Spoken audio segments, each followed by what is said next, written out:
ายปาร์ตี้เธอต้องเลือกระหว่างเขาและฉันถ้าเป็นอย่างนั้นเธอไม่ต้องเลือกฉันเล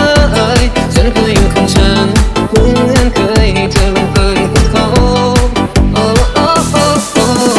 เธอคงมีคำถามที่เธอนั้นไม่กล้าบอกเพราะว่าเธอคงคิดว่าฉันก็คงจะไม่กล้าตอบ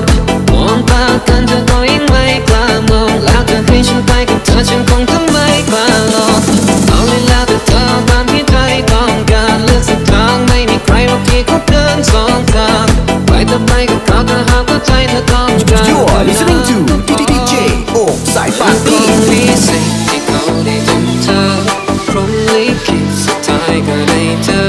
ฉันก็เลยต้องกลายเป็นส่วนเกินไม่มีอะไรเหมือนเดิ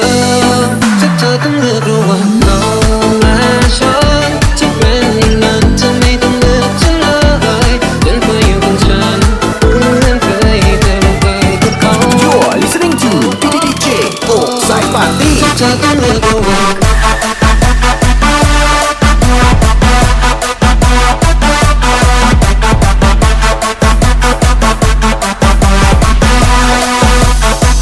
เธอต้องเลือกระหว่างเ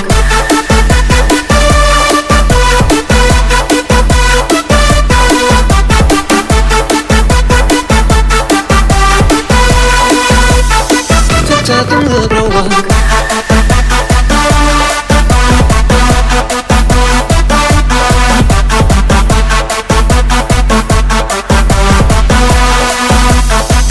เธอต้องเลือกระหว่างเขามันคงวิเศษที่เขาได้ทำเธอพรหมลิขิตสุดท้ายก็ได้เจอฉันก็เลยต้องกลายเป็นส่วนเกินไม่มีอะไรเหมือนเดิมถ้าเธอต้องเลือกระหว่างเขาและฉันจะเป็นอย่างนั้นเธอไม่ต้องเลือกฉันเลยฉันก็อยู่ของฉันเหมือนเคยให้เธอลงไปกับเขา You're listening to DJ โอ้สายปาร์ตี้ถ้าเธอต้องเลือกระหว่าง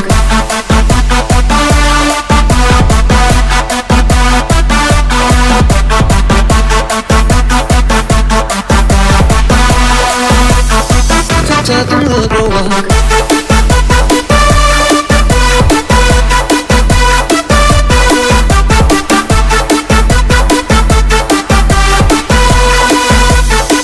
เธอต้องเลือกระหว่าง